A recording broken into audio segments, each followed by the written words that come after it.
In this gripping 2-hour special, we explore the most unexplained missing person cases in America's national parks. These vast, serene landscapes, known for their natural beauty, also hide eerie secrets. From experienced hikers vanishing without a trace to campers disappearing under baffling circumstances, each case leaves more questions than answers. Join us as we delve into these mysterious disappearances, uncovering strange clues and chilling details that defy explanation.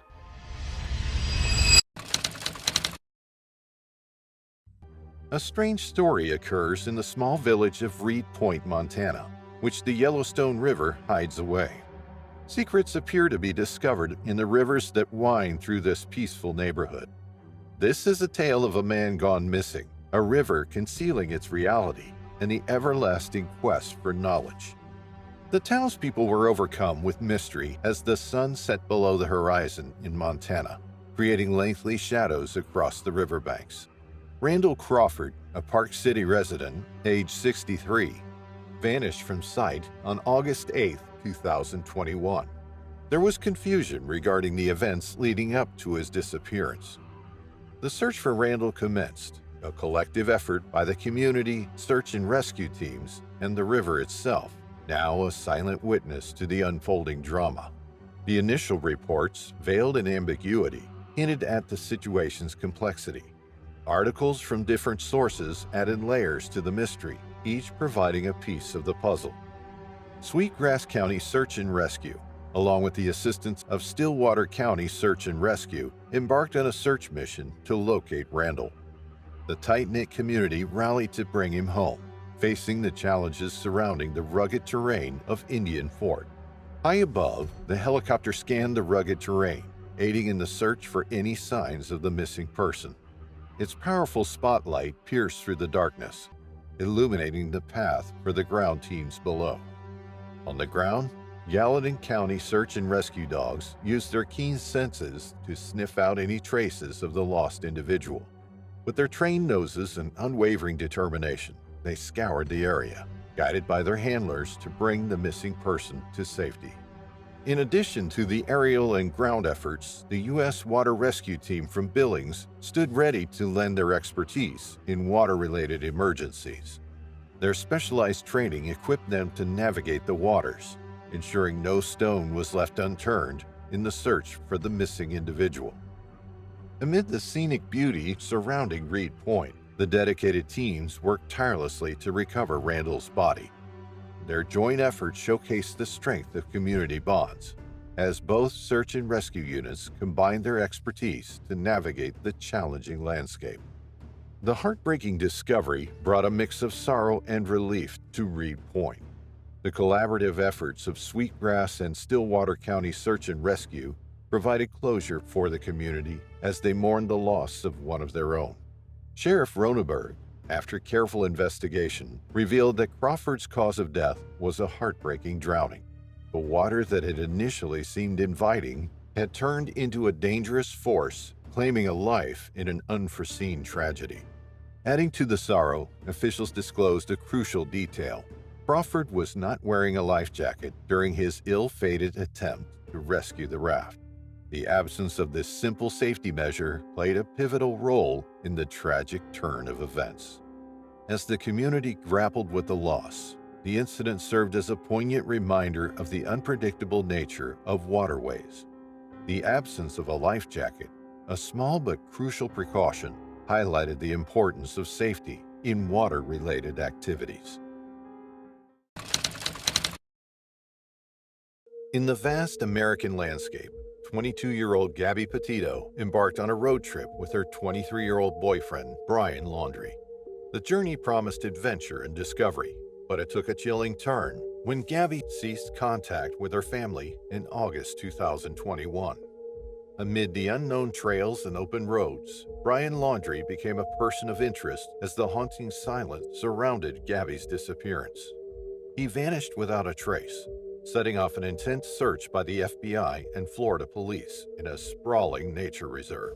Gabby's last connection with her family echoed from the picturesque Grand Teton National Park on August 25th. A realm of natural beauty, it soon became the focal point of a mystery that would captivate the nation. As the search unfolded, A peculiar aspect of the Yellowstone National Park region reignited discussions about the infamous Zone of Death, a legal anomaly. This 80-kilometer strip of land straddling Idaho and Wyoming presented a challenge for law enforcement. A glitch in the Constitution rendered it difficult to police, leaving a theoretical haven for criminals.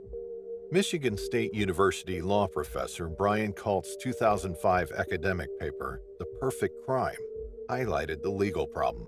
In this zone, spanning both states, felonies might be committed with impunity due to jurisdictional complexities. The clash of Idaho and Wyoming, a constitutional enigma, posed a unique challenge to justice. The Sixth Amendment demanded criminal prosecutions within the state and district where the crime occurred. Yet the zone's peculiar legal status made summoning a jury nearly impossible, creating a potential loophole for those seeking to evade justice. Against this backdrop, the search for Gabby Petito intensified. National Park rangers combed through Grand Teton, deploying elite search and rescue units to unravel the mystery concealed within the vast wilderness. Gabby's final text message warned of Yosemite National Park's impending lack of phone service, adding an eerie note to her journey. Days later, her van surfaced in Florida and raising more questions than answers. As investigators delved into the Florida wilderness, Brian Laundrie's potential whereabouts became a focal point. The Mabry-Carlton Reserve, a sprawling 25,000-acre habitat, drew attention as reports surfaced that he could be concealed within its depths. FBI agents and local police meticulously combed through the reserve, prompted by Laundrie's family suggesting he might have entered the area. The search unfolded against the backdrop of a picturesque road trip documented on Instagram, capturing the idyllic moments of their journey across the U.S. However, the narrative turned sinister as more than 2 weeks passed since Brian Laundrie returned to his Florida home alone, leaving unanswered questions and an unsettling void. Gabby's family, growing increasingly concerned, filed a missing person report on September 11th. As the story unfolded, the Northport police faced a complex scenario. Brian Laundrie's parents, claiming not to have seen their son since Tuesday, contacted the FBI. Though Laundrie was a person of interest, he was not yet wanted for a crime, adding a layer of complexity to the evolving situation. Amidst the twists and turns of this unfolding tale, the road trip that once symbolized adventure and romance transformed into a mystery, shrouded in the vast landscapes of the American West. As the haunting mystery of Gabby Petito's disappearance lingers, the search for answers has intensified. Despite relentless efforts, no significant clues have emerged to unveil Gabby's whereabouts. Adding complexity to the puzzle, her boyfriend, Brian Laundrie, has mysteriously escaped from his home, deepening the case's intrigue. In the rolling hills of Cary, North Carolina, Christopher Lee Cessna lived a quiet life, his days measured by the gentle rhythm of small-town living. At 45 years old, he was a man of routine. His mornings were spent sipping coffee on his porch, watching the world awaken with the sun's golden embrace. Christopher's love for nature was as deep as the roots of the towering oaks that graced his backyard. He often ventured into the nearby woods, finding solace in the ancient trees and the chorus of birdsong that filled the air. But beneath this tranquil facade lurked a shadow, a darkness that gnawed at Christopher's soul. His heart weighed heavy with unspoken burdens, his mind a labyrinth of fears and doubts.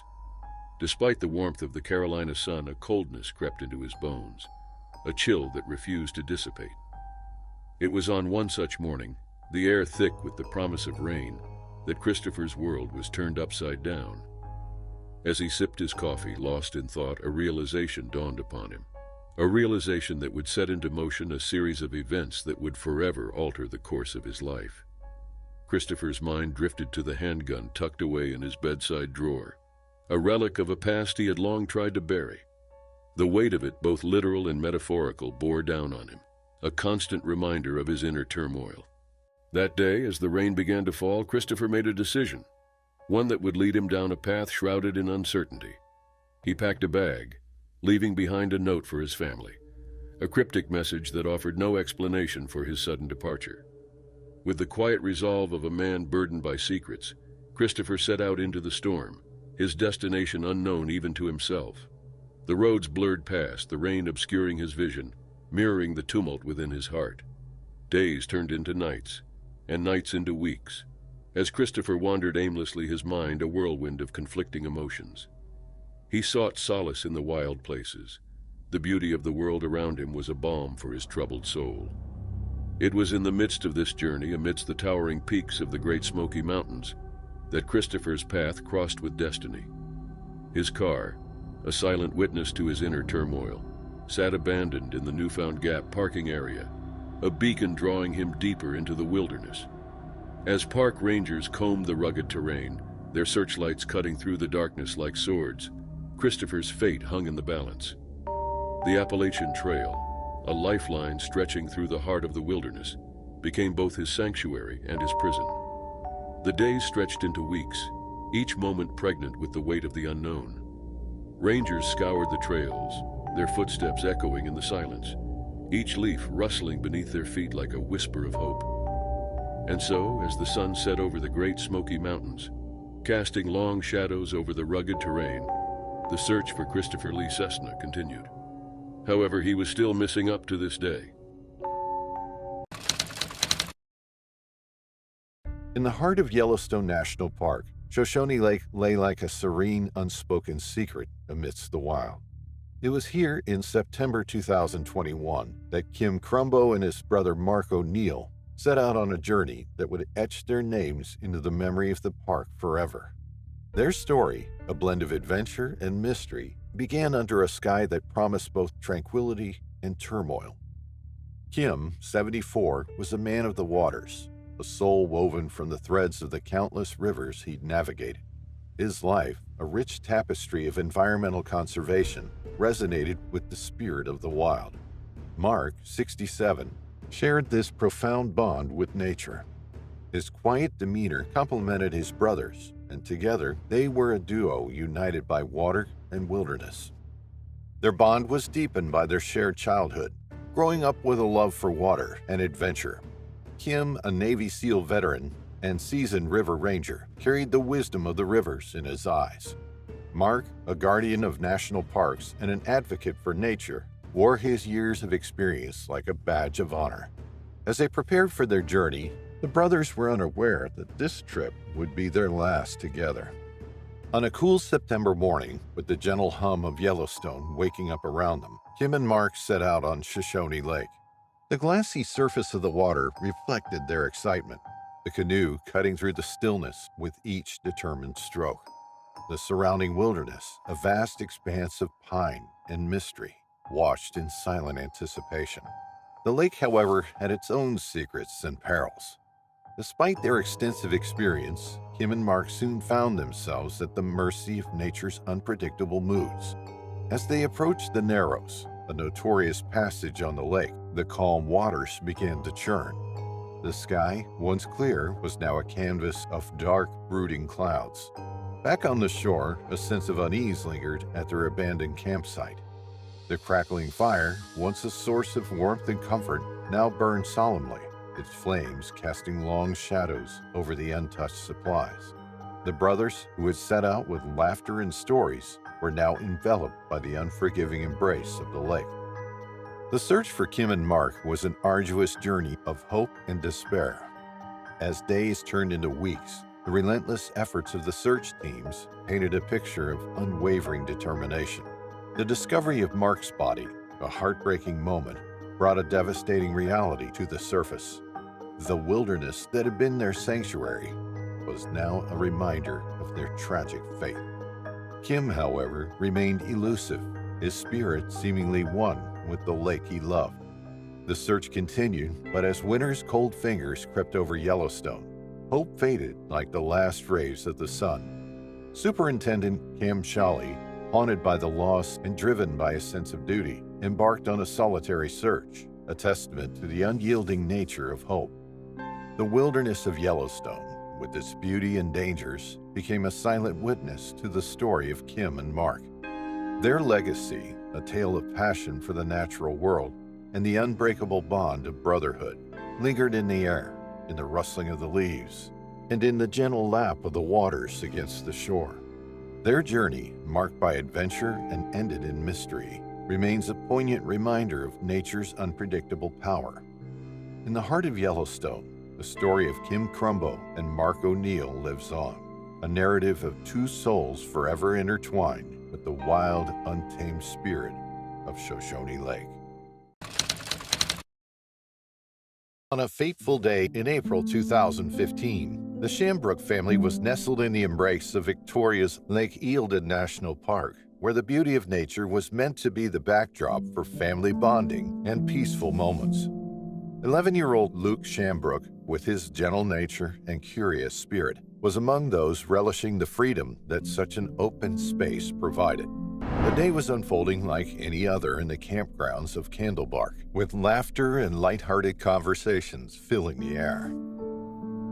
Luke, a boy whose world was painted in unique shades by his autism, found joy in the little things others might overlook. His condition made him perceive the world differently, adding a layer of profound innocence to his interactions with his surroundings. On this day, however, the very trait that made Luke so special would also render him especially vulnerable. As the morning progressed, Luke wandered a little away from the campsite, drawn perhaps by the allure of the bushland's hidden wonders, or the simple pleasure of exploration. The area, vast and teeming with the untamed beauty of dense underbrush and towering trees, was a natural magnet for a curious child. But in a heartbreaking twist of fate, it became a maze from which Luke could not find his way back. His disappearance was not immediately noticed. The tranquility of the setting and the family's engagement in their camping activities masked his absence. The alarm was raised only when a silence, unusual and heavy, fell upon the group. Luke was missing. The realization struck with the force of a physical blow, sending waves of panic through the hearts of the family. The search began frantically. Shouts of Luke's name pierced the stillness of the national park. Each call met with silence. The family's initial efforts to locate him quickly spiraled into a desperate plea for help as the park's vastness became apparent. With his limited ability to communicate and his unfamiliarity with danger, Luke had vanished into the embrace of the wilderness. The day had turned on its head, the serene setting now a vast expanse of uncertainty. Once bound by the joy of their outing, the family was now united in a singular, harrowing purpose: to find Luke.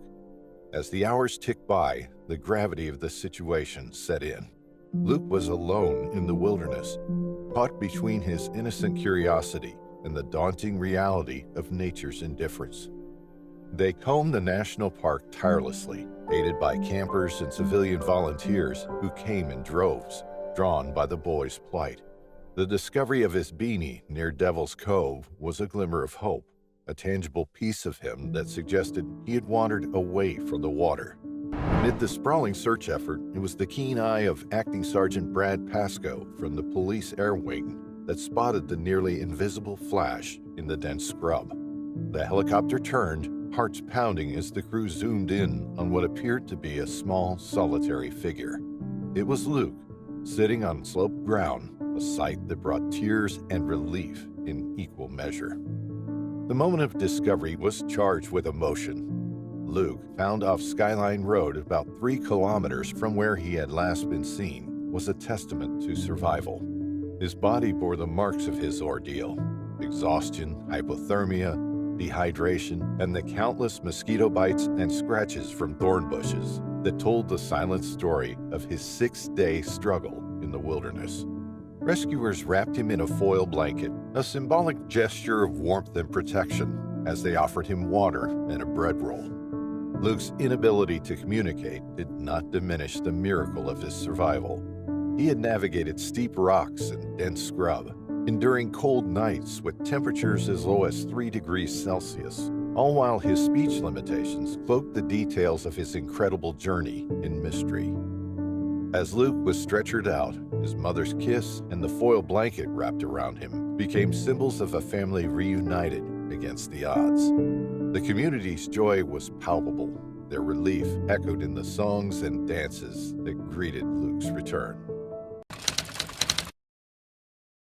Famous for its geological significance, the park is a hotspot for wildlife lovers, offering the chance to witness diverse species such as grizzly bears, wolves, and herds of bison in their natural habitat.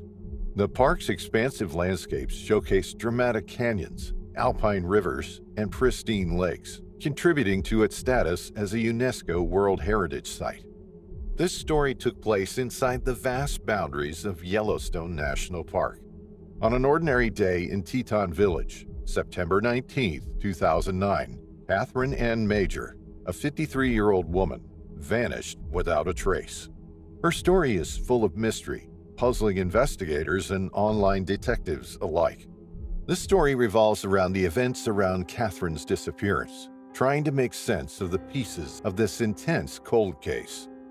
In the quiet corners of Catherine's life, her love revolved around 2 children and 2 cherished cats.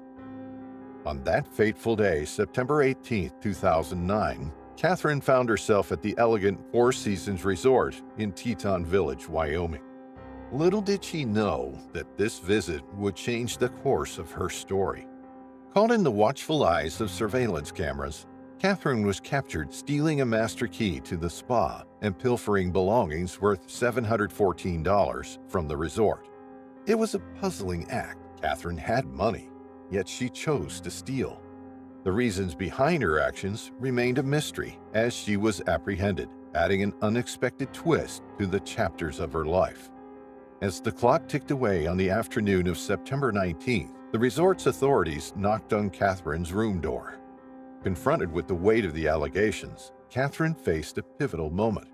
In an unexpected turn, she agreed to settle the dispute by paying the contested amount.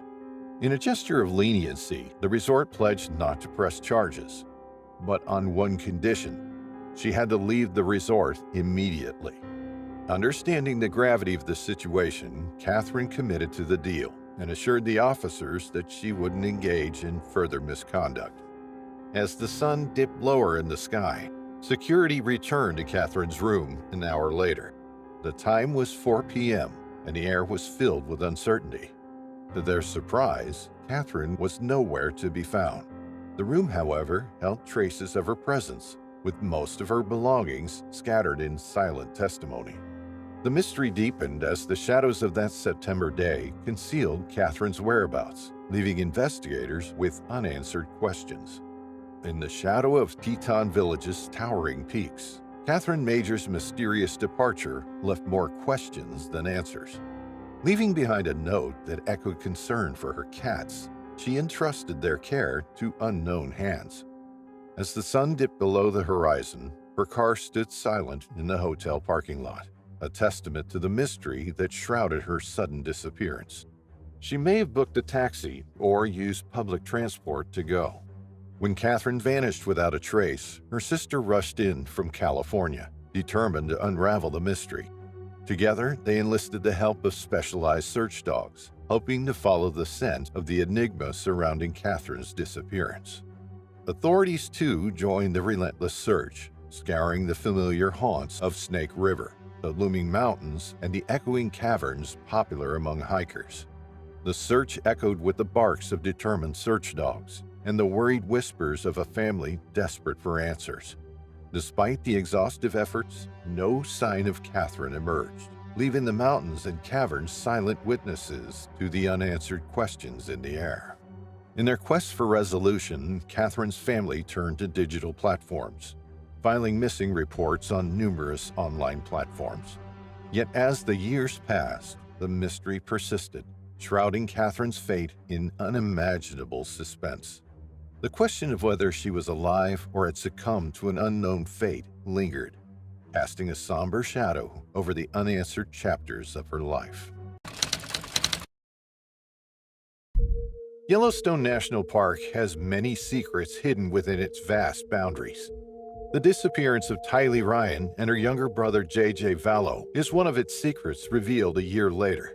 Tylee Ryan and her adopted younger brother J.J. Vallow were 2 siblings. JJ was an extraordinary boy with autism. They were like other children, filled with laughter and dreams, brightening their parents' world.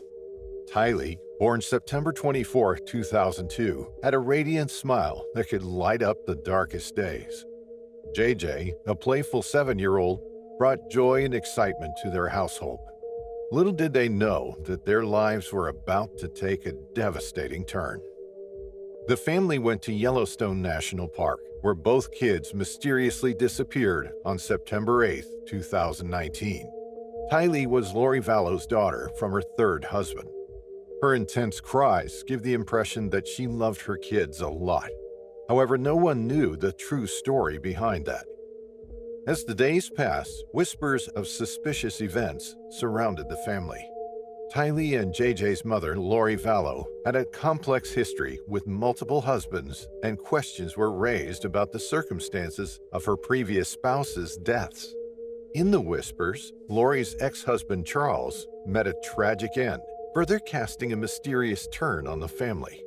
The FBI, Idaho Police Department, and the locals rallied in an attempt to locate the kids, hoping for their safe return.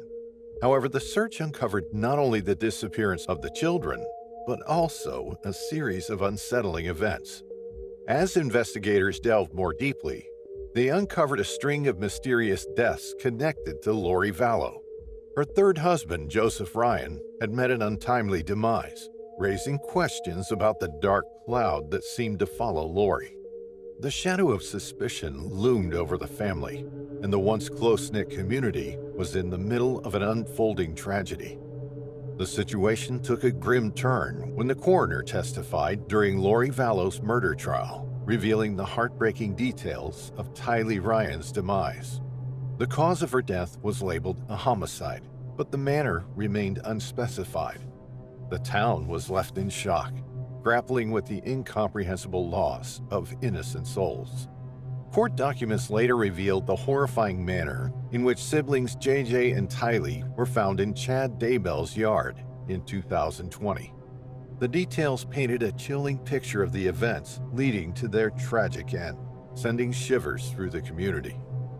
The discovery sent ripples of sorrow across the town as the reality of the cold-blooded acts committed against these innocent children became apparent. The investigation continued, unraveling a web of deceit and darkness. Chilling details emerged, exposing the depth of the tragedy. Shallow graves in Chad Daybell's property became the final resting place for Tylee and JJ. The once peaceful town now grappled with the aftermath of a crime that shattered the community's sense of security and belief in motherhood. The total weight of Lori Vallow's actions came to light in the courtroom. The trial unfolded, revealing the harrowing attempts to cover up the horrific crime. Lori faced charges of first-degree murder, conspiracy, and grand theft in connection with the deaths of her children. The court proceedings painted a sad picture of a mother-turned-culprit, leaving the community in mourning and disbelief. As the trial continued, the community grappled with the aftermath of this heartbreaking incident. Tylee Ryan and JJ Vallow, once the source of joy and laughter, became symbols of a tragedy that forever changed the lives of those who knew them. The echoes of their story served as a sad memory of the delicacy of innocence in the face of darkness. September 6, 2010, dawned like any other day in the quiet suburb of Burtonsville, Maryland. Stuart Isaac, a 48-year-old man from the serene islands of Palau, found himself amid a life far removed from his island roots.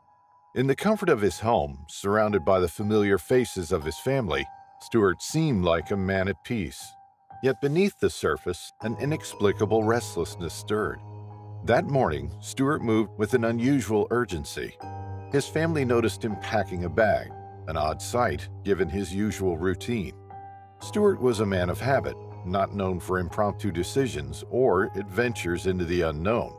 Yet he was placing a few belongings into his car, a black 2009 Lexus IS 250. It was an ordinary car about to embark on an extraordinary journey. Before leaving, Stuart left a note for his family. It was brief, devoid of his usual warmth.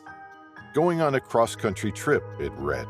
There was no explanation, no detailed plans, just a vague announcement that left more questions than answers. His puzzled family watched Stewart drive away, his car disappearing into the distance, taking with it a part of their lives that would never return. The drive to Yellowstone National Park was long and solitary. For 32 hours, Stewart traversed highways and back roads, passing through landscapes that contrasted starkly with his suburban life. The scenic beauty of Yellowstone awaited him, but his mind was clouded, lost in a maze of thoughts that no one else could navigate. Upon his arrival at Yellowstone, the vast wilderness greeted him. Majestic geysers, towering mountains, and sprawling forests, the park was a testament to nature's grandeur. For many, Yellowstone was a place of escape, an oasis of tranquility. For Stewart, it felt different. The park's expanse mirrored the vastness of his unspoken thoughts. September 24th brought a peculiar turn. Stewart called an old high school friend, Matsu, living far away in Guam. They hadn't spoken in years, but here he was, reaching out in the early hours, his voice carrying a weight that words could not convey. They spoke for 2 hours, but the content of that conversation remained a mystery, a private exchange lost in the echoes of the park. 2 days later, on September 26th, Stewart's journey took an inexplicable turn. His car was found at Craig Pass, an isolated spot in the park known for its elevation and lack of trails. The car was abandoned, unlocked, with keys still in the ignition, as if Stewart had stepped out for a moment and vanished into the wilderness. Back in Maryland, Stewart's family grappled with his sudden absence. Confusion and worry gnawed at them as days turned into weeks, with no word from him. The home that once resonated with his presence now echoed with his absence. An extensive search ensued, combing through the rugged terrain of Yellowstone, but no trace of Stewart was found. The man who had left Burtonsville searching for something undefinable had disappeared, leaving a trail of unanswered questions. The mystery of Stewart Isaac's disappearance lingered in the years that followed. His family, friends, and even strangers who heard of his story pondered over the unanswered questions. What drove a seemingly content man to embark on a journey without return? What did he seek in the vastness of Yellowstone? Like Stewart himself, the answers remained elusive, lost in the whispering winds of the park's endless forests.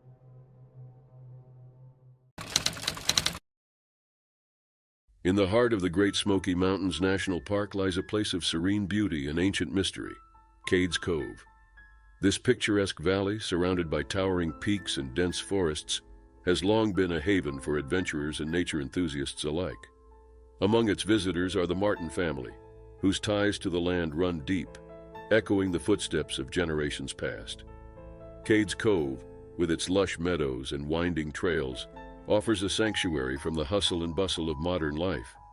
It is a place where time seems to stand still and the natural world reigns supreme. For the Martin family, it is a place of tradition and heritage, a place where the bonds of family are forged amidst the splendor of the wilderness. On a warm summer's day, June 14, 1969, the Martins set out on a journey into the heart of the mountains. Led by patriarch Clyde Martin, they embarked on a trek along the Anthony Creek Trail, a path well worn by generations of travelers before them. With them were Clyde's son William and grandsons Doug and Dennis, as well as family friend Carter Martin, Ph.D., and his 2 sons. As they made their way through the forest, the Martins reveled in the beauty of their surroundings. The air was alive with the chirping of birds and the rustling of leaves, while the scent of pine and wildflowers filled their nostrils. It was a day like any other, a day filled with laughter, camaraderie, and the promise of adventure.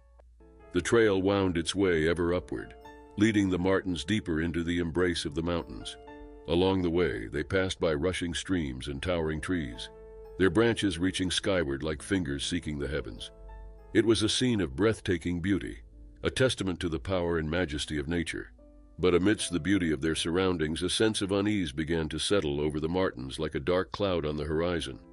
For young Dennis Martin, the youngest member of the group, something felt amiss, a feeling of foreboding that he couldn't quite shake. Despite his misgivings, Dennis pressed on, eager to prove himself to his older brother and cousins. With each step he took, the sense of unease grew stronger, until it felt as though a weight was pressing down upon his chest, suffocating him with its intensity. As the day wore on and the sun began its descent towards the horizon, the Martins found themselves ensconced in the meadow of Spence Field, a small patch of grass nestled amidst the towering peaks. Here they paused to rest, the weariness of the journey weighing heavy upon their shoulders.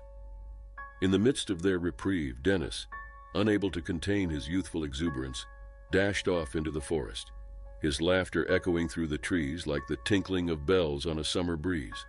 Little did he know, it would be the last time his family would ever see him alive. As the hours passed and evening descended upon the mountains, a sense of dread settled over the Martins like a shroud. Dennis had yet to return, and as the minutes turned into hours, their fear grew with each passing moment. William Martin, his heart heavy with foreboding, called out into the gathering darkness, his voice echoing through the silent forest. But there was no answer, no sign of the boy who had vanished without a trace. In the days that followed, the mountains echoed with the cries of the search parties, their voices lost amidst the vast expanse of wilderness that stretched out before them. Despite their best efforts, Dennis Martin remained elusive, his fate shrouded in mystery. In the years since that fateful day, countless theories have emerged, each more chilling than the last. Some believe that Dennis fell victim to the treacherous terrain, lost amidst the labyrinthine maze of mountains and valleys. Others whisper of darker forces at play, a shadowy figure lurking in the depths of the forest, waiting to snatch away unsuspecting prey. Years passed, but the memory of Dennis Martin never faded from the minds of those who knew him. Clyde and his family continued to visit Cades Cove, though the specter of that fateful day hung heavy over their heads like a storm cloud on the horizon. For William Martin, the loss of his youngest son was a wound that never fully healed. He often found himself wandering the trails of the Great Smoky Mountains, searching for some trace of the boy he had lost. But no matter how far he roamed or how hard he searched, Dennis remained forever out of reach, a ghostly presence haunting the depths of his soul. But despite their best efforts, the mystery of Dennis Martin's fate remained unsolved. And as the years turned into decades, the memory of the boy who vanished without a trace faded from the collective consciousness, lost amidst the ever-shifting sands of time. But for those who knew him, Dennis Martin would never be forgotten. His memory lived on in the hearts and minds of those who loved him, a beacon of light shining through the darkness, a reminder of the fragility of life and the fleeting nature of existence. Amid a vibrant summer on July 15, 2021, Jean Lafitte National Park, a sanctuary of natural beauty located just outside New Orleans, Louisiana, became the scene of an unfolding mystery that captured the hearts of the local community and beyond. Ellis Bodine, a spirited 4-year-old boy with nonverbal autism, ventured into the park with his family, looking forward to a day filled with exploration and the simple joys of childhood. Ellis, described by those who knew him as an energetic and loving child with a penchant for adventure, was particularly fond of Paw Patrol, a detail that painted a picture of innocence and wonder. His family, a tight-knit unit, cherished these moments in nature, seeing them as opportunities to bond and create lasting memories. On that fateful day, the Bodines, including Ellis's 3-year-old sibling, had no clue of the sorrow ahead. The park, known for its dense forests and meandering waterways, offered the perfect backdrop for a family outing. The lush landscape greeted them as they arrived, promising tranquility and beauty. However, as the afternoon unfolded, a momentary lapse transformed the day into every parent's nightmare. Ellis's mother, momentarily stepping away to retrieve an item from the car, was met with the sound of a splash. In an instant, the laughter and chatter gave way to silence, and Ellis was nowhere to be found. Panic ensued as Ellis's mother plunged into the water near the twin canals, desperately searching for her son. The water, usually a source of life and refreshment, became a tableau of fear and uncertainty. Despite her efforts, there was no sign of Ellis. In the days that followed, the Jefferson Parish Sheriff's Office and a dedicated team of divers, sonar experts, and cadaver dogs launched an extensive search for Ellis. The waters of the Twin Canals and the surrounding areas were scoured for any trace of the missing child. Yet despite these efforts and the technology at their disposal, the search yielded no clues or evidence of Ellis's whereabouts. The community, united in hope and concern, watched as the days turned into weeks and the mystery of Ellis's disappearance deepening. As autumn gave way to winter, the absence of active search efforts did not diminish the resolve of those who sought to keep Ellis's memory alive. A vigil, organized by members of the local community, was held at the park, a solemn gathering that served as a testament to the collective yearning for closure and the enduring spirit of a child lost too soon. The flicker of candles in the twilight served as beacons of hope, each flame a silent pledge to never forget Ellis Bodine. Amidst the shared sorrow, theories about what might have happened to Ellis circulated. The possibility that he had drowned was considered, given the circumstances of his disappearance. Yet without conclusive evidence, questions remain, fueling speculation and the ache for definitive answers. The community pondered, speculated, and mourned the mystery of Ellis's fate, becoming a poignant narrative of loss and longing. Ellis's family, heartbroken yet resilient, sought solace in their memories of a boy whose life was a mosaic of joy, challenge, and love. They remembered his laughter, energy, and enthusiastic embrace each day. In their quest for answers, they found strength in each other and in the support of a community that refused to let Ellis's story be forgotten. As the investigation continued, with the Jefferson Parish Sheriff's Office affirming its active status, the hope for resolution remained undimmed. The vigil, a symbol of collective grief and solidarity, underscored the community's commitment to finding the truth and uncovering the details of that July afternoon in Jean Lafitte National Park. The story of Ellis Bodine, a child of boundless spirit and potential, remains a narrative of unanswered questions and enduring love. It's a reminder of the fragility of life, the depth of a family's love, and the unyielding hope that someday the mystery of his disappearance will be solved, offering peace to those who hold him dear. In the summer of 1900, Yellowstone's Fountain Hotel stood as a grand monument amidst the untamed wilderness, a symbol of refinement and grace. Its majestic architecture, towering against geothermal wonders, beckoned travelers from afar. The interior of the Fountain Hotel was a haven of luxury. Polished wooden floors gleamed under the soft glow of chandeliers, and ornate tapestries adorned the walls, each telling a tale of adventure and exploration.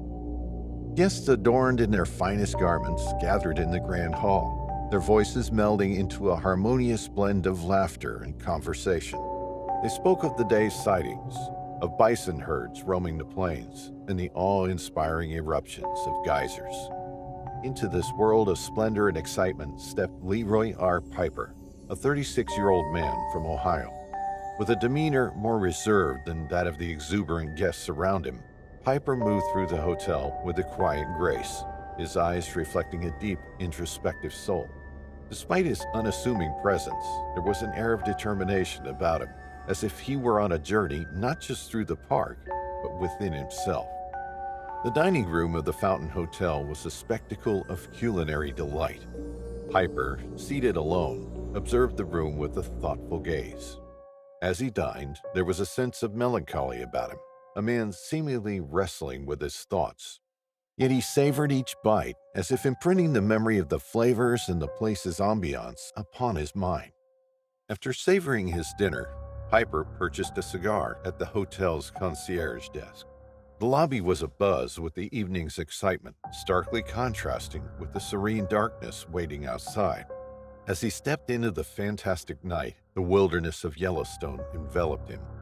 Under the vast starlit sky, the sounds of the park's nocturnal life began to intensify. But as the hours passed, Piper did not return. His disappearance sent ripples of concern through the Fountain Hotel.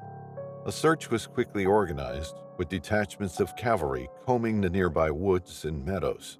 The news of Piper's disappearance spread like wildfire, igniting speculation and worry among the hotel guests and staff.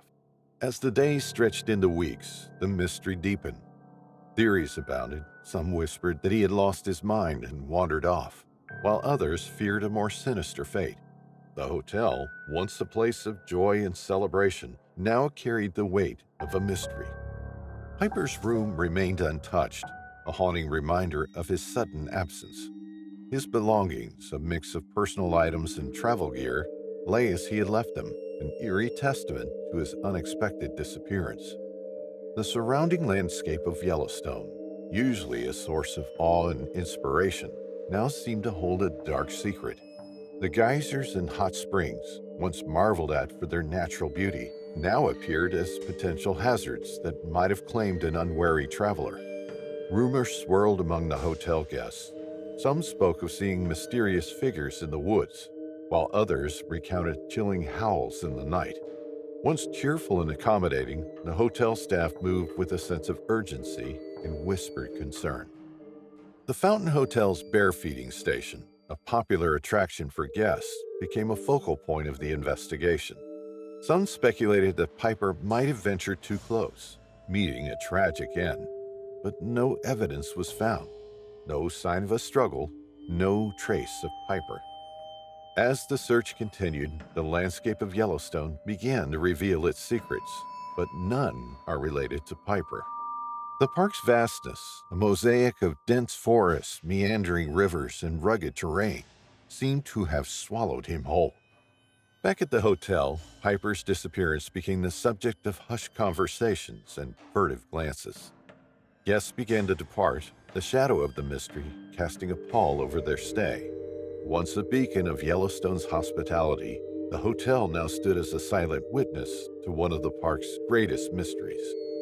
As the years passed, the story of Leroy R. Piper became a legend, a tale of a man who stepped into the night and the annals of Yellowstone's history, never to be seen again. His fate, forever entwined with the mystique of the park, remains an enigma, a haunting reminder of nature's unfathomable mysteries. Once upon a time in Yellowstone National Park, a 13-year-old Boy Scout named Luke Sandberg from Helena, Montana, eagerly joined his fellow troop members and 3 adults on an adventurous camping expedition. The group, filled with enthusiasm, set out to explore the beauty of nature surrounding them. As they ventured deeper into the park, the air buzzed excitedly, and laughter echoed through the trees. With a spark of curiosity, Luke eagerly joined his fellow scouts and the accompanying adults on an adventurous camping expedition in Yellowstone National Park. The air buzzed with excitement as the group, filled with enthusiasm, set out to explore the beauty of nature surrounding them. Laughter echoed through the trees as they ventured deeper into the park, immersing themselves in the joy of outdoor exploration. Their shared goal emerged as they faced the brisk and lively Yellowstone River. The young scouts, led by Luke, embarked on the challenge of creating a makeshift bridge by pushing logs into the rushing waters. The sound of the lively river added a thrilling dimension to their endeavor, testing their teamwork and resilience. Despite the daunting task, the group's camaraderie flourished, and the sense of challenge only fueled their determination. With each log placed in the water, the team embraced the task before them, turning this camping adventure into a cherished memory etched in the hearts of all those who participated. Under the vast sky and surrounded by the park's breathtaking landscapes, Luke and his companions immersed themselves in the joy of outdoor exploration. Little did they know that this camping adventure would become a cherished memory, etched in the hearts of all those who participated in the journey through Yellowstone's wilderness. Tragedy struck on a fateful Friday when one of the logs, manipulated by the rushing current of the Yellowstone River, abruptly clipped Luke's legs. The force of the impact sent him tumbling into the cold and tumultuous waters, leaving the air filled with gasps of shock and disbelief. As Luke helplessly floated downstream, the rapid current became an unpredictable adversary, and desperation gripped those who witnessed the unforeseen accident. His head, bravely above water, mirrored the resilience within him as he faced the unfolding crisis. News of the distressing incident swiftly spread through the community, triggering a wave of concern and empathy. The situation's urgency prompted dozens of officials and volunteers to rally together on a sad Saturday morning, driven by a shared determination to launch a rescue mission. The collective efforts of these dedicated individuals aimed to navigate the challenging terrain along the Yellowstone River, their hearts burdened with the weight of uncertainty surrounding Luke's fate. The unfolding tragedy united the community in a solemn mission to bring the young scout back to safety. The search focused on a 14-mile stretch of the river between Knowles Falls and a bridge at Corwin Springs, Montana. A team of kayakers bravely ventured out to aid in the search. Amidst the efforts, Luke's parents joined in, determined to find their son. Hope fluttered when a white tennis shoe, matching the description of Luke's footwear, was discovered about 5 miles downstream. Yet the situation remained grim, as no other clothing was found. Despite their thorough search, no evidence was found, leading them to the heart-wrenching conclusion that Luke had likely lost his life. Without any additional clues, the sad reality settled in, a tale shaped by unfortunate circumstances and the untamed force of nature. Worry started to spread in the quiet town of Fort Collins. Christine Cummings, a 32-year-old woman, had vanished without a trace, leaving her friends and family in distress. The story began on a winter day, December 29, 2020, when Christine was last seen at home. Days slipped away with an eerie quietness, resembling a faint whisper lost in the wind. A relative, troubled by the unsettling silence over Christine Cummings' absence, finally took action. As the calendar turned to New Year's Day, the distressing news rippled through the community, reaching the attentive ears of Fort Collins Police Services. Responding to the call, officers rushed to Christine's home with a sense of urgency, yearning to unravel the mystery that enveloped her disappearance. Upon arrival, a heavy stillness lingered, amplifying the concern. What was supposed to be a vibrant house on a new year now echoed with silence, and the search intensified without any sign of life. Notably absent was Christine's trusty companion, a black Jeep SUV, which seemed to have vanished along with its owner, adding a layer of perplexity to the unfolding enigma. In the heart of Fort Collins, the quest for answers commenced, each passing moment amplifying the mystery surrounding Christine Cummings' inexplicable disappearance. Fueled by concern and urgency, the investigators delved into the mystery. Christine's family believed she might have embarked on a hiking adventure, a possibility that raised both hope and worry. The detectives found no signs of foul play, adding a layer of mystery to the unfolding tale. Amid worry, Christine's friend Melissa George emerged as a beacon of hope. In an era of digital connections, Melissa took to the online realm, creating a spreadsheet with trails for people to search. A collective effort began, with friends, family, and concerned citizens joining virtually to find their missing friend. Melissa, who had known Christine since 2005, painted a picture of her friend as level-headed and deeply passionate about her life in Fort Collins. The disappearance seemed surreal, as it was entirely out of character for Christine. Concerns echoed through the community, with friends and family bewildered by her sudden absence, unaware of any plans for a grand hiking trip. As the investigation unfolded, Fort Collins police widened their search. They contacted Yellowstone National Park and Rocky Mountain National Park, knowing that Christine was known to explore the trails of these two majestic landscapes. The search expanded beyond city limits, encompassing the vast wilderness where Christine might have ventured. Amidst the worry and uncertainty, details about Christine emerged, creating a vivid image for those searching for her. She drove a 2015 black Jeep SUV with the license plate EOL 263. Christine, a white woman with brown hair and blue eyes, stood 5 foot 7 inches tall, weighing 140 pounds. Each detail became a beacon for those hoping to spot her in the vastness of nature. Days turned into nights, and the community remained on edge, awaiting news of Christine's safe return. The story of a missing woman unfolded, bringing together a community in shared concern and collective efforts. The quiet town of Fort Collins became a backdrop to a tale of friendship, worry, and the unwavering hope for a happy ending. But despite all efforts, there was no sign of Christine. No one knew where she went and why. Her disappearance is still a mystery, waiting to be solved. On a brisk spring morning in 1991, Daniel Campbell, known to his friends as Dan, found himself at a crossroads in life. A 42-year-old resident of Big Timber, Montana, Dan had the rugged, weathered look of a man accustomed to the outdoors. His life, marked by a series of unwise choices, had led him to a moment of desperate decision-making. Financially strained and seeking a way out, he turned to the wilderness he knew so well for a solution. Though fraught with legal risks, Dan's plan seemed straightforward. He would venture into Yellowstone National Park to hunt for elk antlers. Despite the illegality of this act in the park, Dan, an experienced outdoorsman with notable survival skills, felt confident in his abilities.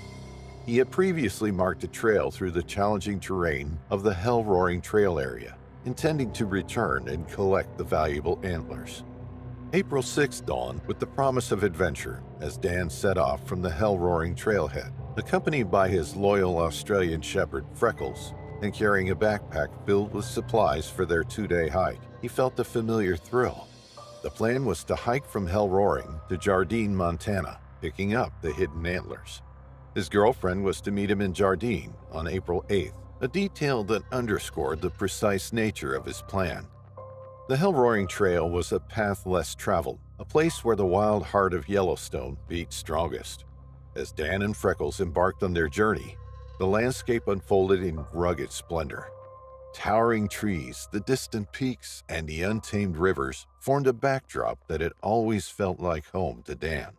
However, unknown to Dan, his venture coincided with a sudden and severe spring snowstorm, transforming the landscape into a treacherous maze. The wilderness he knew so well became an unforgiving expanse, obscuring paths and landmarks under a blanket of white. When April 8th arrived and Dan did not appear in Jardine, concern quickly escalated into alarm. His girlfriend, fraught with worry, reported him missing, triggering a search operation that would soon reveal the complex layers of Dan's journey.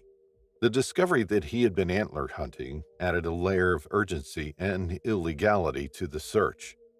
Well aware of the risks associated with this illicit activity, park rangers and law enforcement intensified their efforts. Days turned into weeks, and the extensive search by ground teams and air support yielded no trace of Dan or Freckles. The vast expanse of Yellowstone, coupled with the inclement weather, made the search daunting. The puzzling absence of any sign of Dan or his belongings deepened the mystery. Dan's family, particularly his 3 brothers, became increasingly involved in the search, their concern growing into frustration as days passed without any leads.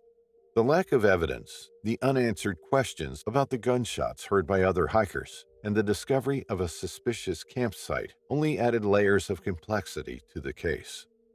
The possibility of foul play began to take root in the minds of Dan's loved ones.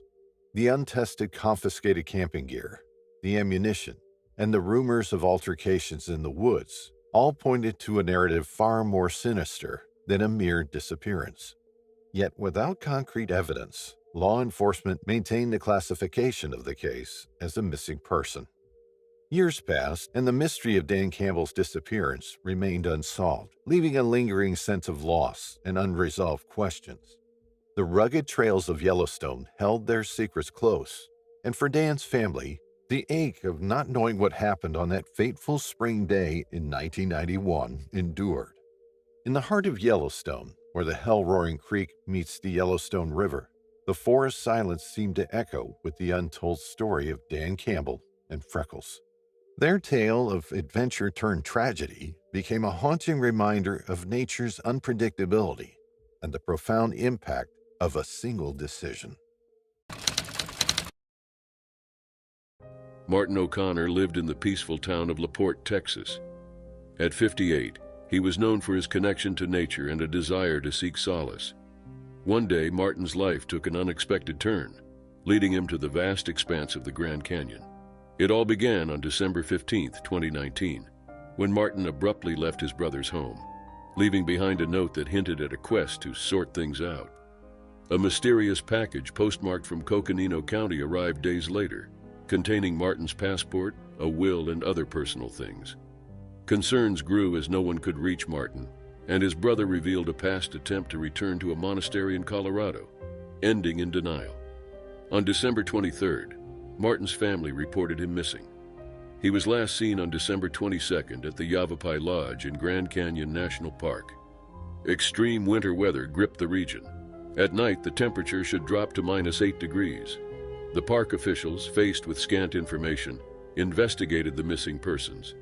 A national outpouring of concern followed, and hope intertwined with worry as the search for Martin unfolded.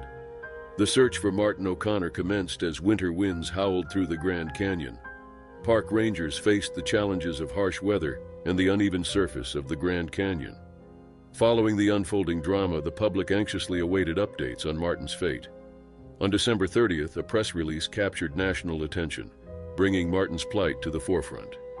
Within the snow flurries and biting cold, rangers tirelessly scoured the New Hants Trail, an unmaintained rim-to-river path favored by experienced adventurers.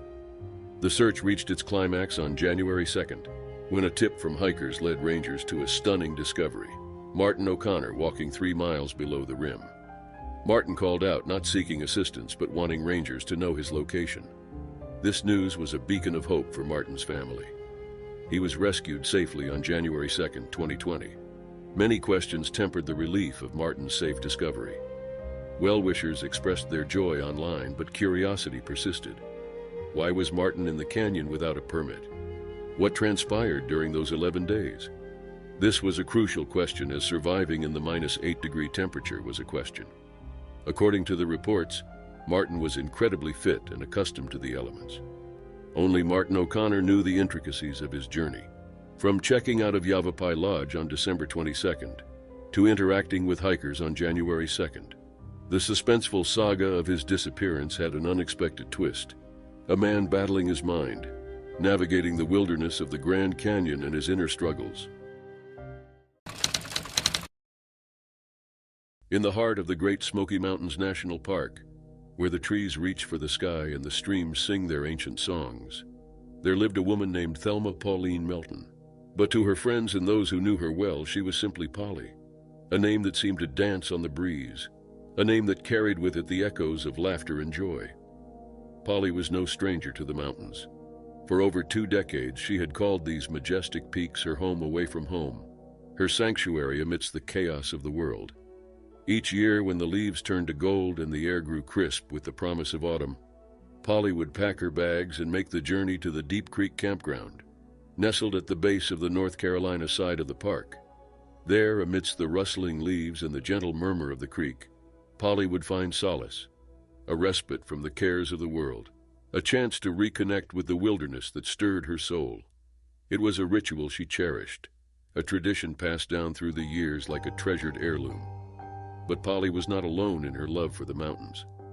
Accompanying her on her annual pilgrimage were her friends, Red and Trula, 2 kindred spirits bound together by a love for adventure and a thirst for discovery. Together, the trio would set out to explore the trails that crisscrossed the landscape, their laughter ringing out like the call of the wild. On that fateful Friday in September 1981, as the sun dipped low on the horizon and the shadows grew long, Polly and her friends embarked on their latest adventure, a hike along the Deep Creek Trail, a path well-trodden yet filled with the promise of new discoveries. As they walked, the air was alive with the scent of pine and the chatter of wildlife. The forest was alive with the hum of life. Polly's heart beat with excitement, her steps quickening with each passing moment as she drank in the beauty of her surroundings. For her, the mountains were more than just a place. They were a part of her, woven into the very fabric of her being. And so, with each step, Polly felt herself drawn deeper into the heart of the wilderness. her spirit soaring on the wings of freedom. She moved with a grace born of familiarity, her feet finding purchase on the rocky trail as if guided by some unseen hand. As they walked, Polly's companions marveled at her ease, her laughter ringing out like the call of a bird in flight.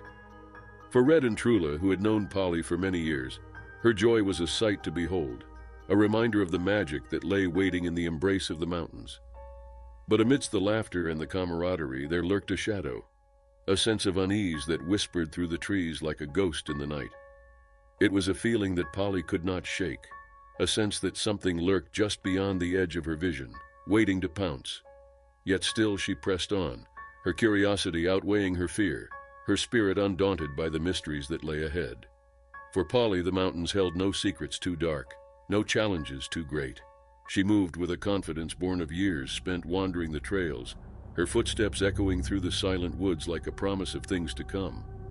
And then, as the sun dipped below the horizon and the shadows lengthened, Polly quickened her pace, her heart pounding in her chest like the beat of a drum. She felt a pull, a tug at the edges of her consciousness that urged her onward toward some unknown destination. With each step, she felt the weight of the world fall away, her senses sharpening as if honed by some unseen force. She moved with purpose, her feet carrying her forward with a determination that bordered on desperation. And then, as suddenly as a bolt of lightning rends the sky, Polly vanished from sight, disappearing over a rise in the trail like a wisp of smoke carried away by the wind. Red and Trula called out to her, their voices swallowed by the vast expanse of the forest. But there was no answer, only the hollow echo of their own fear. In the hours that followed, panic gripped the hearts of Polly's companions, spreading like wildfire through the close-knit community that called these mountains home. Park rangers and volunteers alike scoured the wilderness in search of their missing friend, their footsteps echoing through the silent woods like a desperate plea for answers. But Polly remained elusive, her whereabouts shrouded in mystery, her fate a riddle yet unsolved.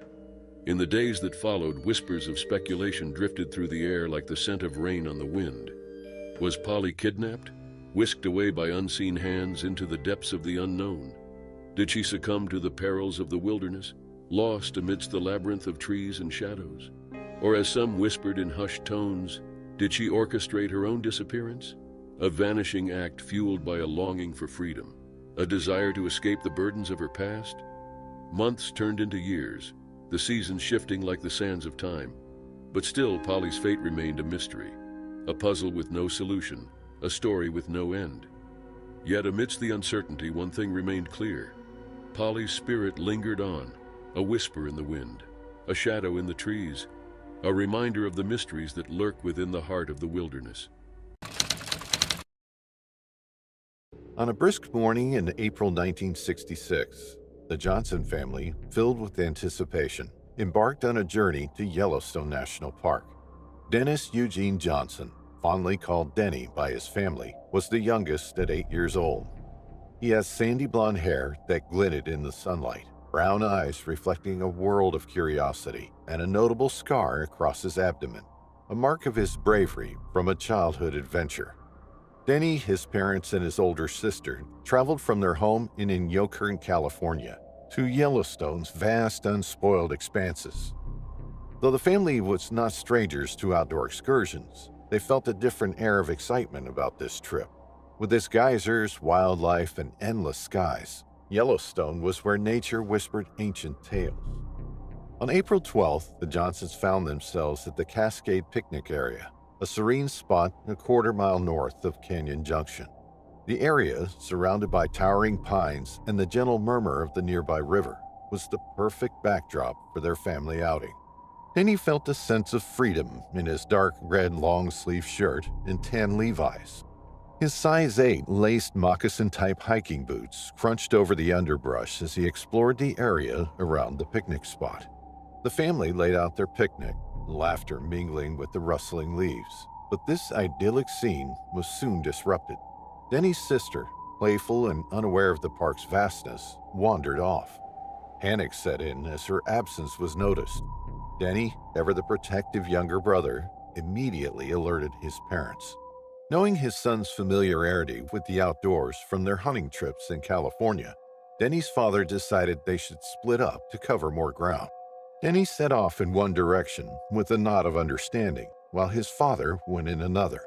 The boy's confidence in his abilities was evident in his stride as he disappeared into the thickets. Hours passed and Denny's sister was found, but there was no sign of Denny. The family's calls for him echoed unanswered through the trees. As the sunlight faded, hope turned to despair. The park rangers were alerted and a search began. The search party scoured the area for the next 2 weeks, traversing the rugged landscapes of Yellowstone. They called out for Denny, hoping against hope for a response. They combed through the forest for any sign, a footprint, a piece of clothing, but the wilderness kept its secrets. Denny had vanished without a trace, his disappearance shrouded in mystery.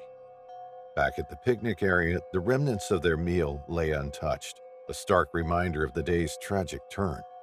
Denny's mother clutched his jacket, tears streaming down her face as she whispered his name into the wilderness. His stoic yet visibly shaken father coordinated with the search teams, refusing to leave the park without his son. Denny's sister, young and bewildered, clung to her parents, her eyes searching the woods for her brother. As days turned into weeks, hope dwindled. The possibility that Denny might have been picked up by a passing vehicle was considered, but with no leads or sightings, it remained a theory. The Johnson family returned home to California, their hearts heavy with the unresolved fate of their son. The story of Denny's disappearance spread through the community, a sad reminder of nature's unpredictability. His family held on to the memories of their bright, adventurous boy, hoping for answers that never came. Years passed, and the mystery of what happened to Denny in the vast wilderness of Yellowstone National Park remained unsolved. It lingered as a poignant tale of a family's loss, a young boy's unexplained disappearance, and the unforgiving nature of the wild. The Great Grand Canyon is significant due to its history, majesty, and vastness. This story is about Floyd Roberts III, who loved nature, and his explorer nature brought him to the Grand Canyon. This is where the Grand Canyon tested his willpower and put him in a horrific tale for coming visitors. The story begins in June 2016, when the western part of the Grand Canyon, Arizona, witnessed burning temperatures, with records reaching 36 degrees Celsius. The intense heat created challenging conditions for hiking, making it critical for visitors to stay hydrated and take precautions. The surrounding landscape, characterized by stony ground and stunning views, added to the beauty of the adventure. However, the harsh conditions also posed risks, and tragically, Roberts went missing, with no clue in the vastness of 17 square miles. Ned Bryant and Floyd Roberts have been hiking together in the Grand Canyon since 1992. Over 2 decades, the two friends established an exemplary friendship. Bryant was a board member of the Grand Canyon Hikers and Backpackers Association, and Roberts was a professional hiker. On June 16, 2016, Roberts planned the hike with Ned Bryant and his daughter, Madeline Bryant. The trio started on a 9-day journey across the Shivwits Plateau. They planned to exit the canyon through Separation Canyon, with dreams of riverside camping in the starting days and an optimistic finish on June 26th. Equipped with 2 gallons of water, a week's worth of food, and vital hiking gear, Roberts joined the expedition prepared for the challenges ahead. The group faced a decision point on a hill at 4:45 p.m. as the sun dipped behind the canyon walls. Roberts decided to take a different route. The plan was to reunite on the other side of the hill. Suspense turned to concern when, at the decided point, Roberts was nowhere to be found, and anxious moments turned into a desperate search. Bryant and his daughter started to look for Roberts on the road, but Floyd had vanished, leaving the canyon into a mystery. According to sources, Roberts was last seen near Kelly Tanks. He was heading towards Trail Canyon. This area was known as the Western Grand Canyon Parashant National Monument. Roberts' disappearance urged Bryant and his daughter to camp for the night, hoping that Roberts would return. The next day, when the hope decreased, they hiked to an area with mobile signals. They reported Floyd missing to the National Park Service on Saturday, June 18th. The day the search team started operations, the temperature went to 33 degrees C. Despite the extreme heat conditions, the search team, which consisted of 15 people, did its best to locate the 52-year-old hiker. With sniffer dogs leading the way, the search became a collective effort. 7 ground teams and the National Park Service (NPS) helicopter descended upon the Rocky Canyon. The search covered over 10 square miles of challenging landscape. The Grand Canyon Parashant National Monument and Mojave County residents joined forces with the Grand Canyon National Park Search and Rescue Team. The search extended to the Coconino County Search and Rescue, as the combined efforts navigated the remote and rough canyon landscape. As this was a rocky area, transportation to this isolated landscape required hours of patience. A makeshift base camp was set up near Kelly Tanks to provide the dedicated search teams with shade, water, food, and essential resources. They pressed on for 6 days, battling the relentless heat and challenging canyon, tirelessly scouring the canyon's depths. Although the search teams needed more space to look for Roberts, he was nowhere to be found. As the 7th day dawned, a tough decision surfaced. On June 24th, the search was scaled back, and authorities shifted into a mode of limited yet continuous efforts. The Grand Canyon, echoing with mystery, continued challenging those who sought answers amidst its grandeur. Roberts's disappearance is still a mystery and caution for other hikers who dare to explore the untamed Grand Canyon. On October 14, 2006, the serene landscape of Crater Lake National Park, nestled in the heart of southern Oregon, became the backdrop for a story that would etch itself into the annals of the park's mysterious history. Into this breathtaking but formidable setting stepped Sammy Bulkey, an 8-year-old boy with a passion for the outdoors and an adventurous spirit. Accompanied by his father, Kenneth, 48, the duo had set out to enjoy a day amidst the natural splendor of Crater Lake. Sammy, known for his lively personality and a touch of stubbornness, also had a mild form of autism, making him particularly sensitive to loud noises and bright lights, but also incredibly focused and curious about the world around him. The Bulkeys, hailing from Portland, Oregon, had navigated the complexities of a family life reshaped by divorce in 2005, but found common ground and joy in their shared love for the great outdoors. Sammy, with his short brown hair, brown eyes, and a smile that could light up the dense forests of Crater Lake, was dressed for adventure that day in a long-sleeved black and green t-shirt, cargo pants, a blue winter coat, and red suede slip-on shoes. As the sun descended on that fateful day near the Cleetwood Cove area, an innocent game of tag between father and son became the preamble of a mystery that would captivate and confound many for years to come. Little did they know, this day would mark the last time Sammy was seen, setting the stage for a disappearance that remains unsolved to this day. As the daylight waned over Crater Lake National Park on October 14, 2006, Sammy Bulkey's playful laughter echoed off the ancient volcanic rocks. This sound would soon vanish into the thickening silence of the evening. The game of tag, a simple moment of joy between father and son, took an unexpected turn when Sammy, fueled by curiosity and perhaps the sight of gleaming yellow rock, darted up a cinder slope into the dense woods of Cleetwood Cove. Kenneth, momentarily distracted by the beauty of the lake or perhaps the task of gathering their belongings, looked up to find his son's figure disappearing into the forest. Panic set in as he realized Sammy was not within sight. The boy, who had previously shown a knack for hide and seek, now seemed to have hidden too well or ventured too far. Sammy, with his mild autism, had always found comfort in small, enclosed spaces, making him an adept hider. However, this environment vastly differed from the familiar playgrounds and community centers. Crater Lake's vast wilderness, with its rugged terrain and thick underbrush, could disorient even the most experienced adventurers. Kenneth's initial search yielded no results, pushing him to alert the park authorities. What followed was an extensive search operation that mobilized over 200 personnel, including expert trackers, search dogs, and helicopters.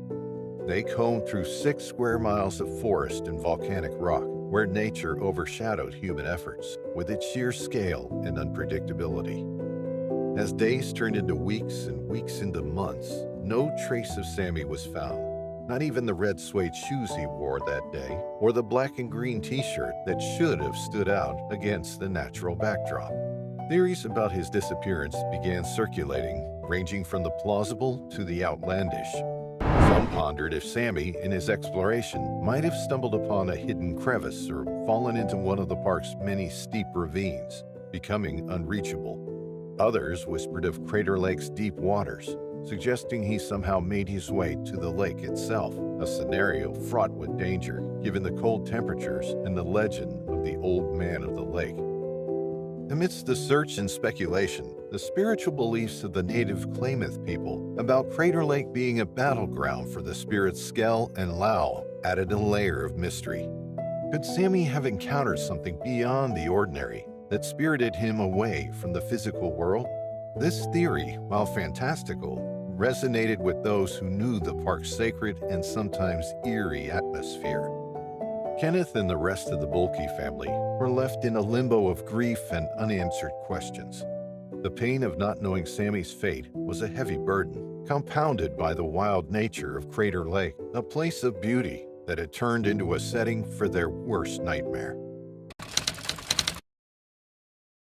In the lush embrace of the Great Smoky Mountains National Park, a group of eager high school students from Bearden High School embarked on an adventure on a crisp Friday morning in October 1976. Among them was Teresa Trenny Lynn Gibson, a spirited 16-year-old with an infectious enthusiasm for nature and a passion for landscape architecture.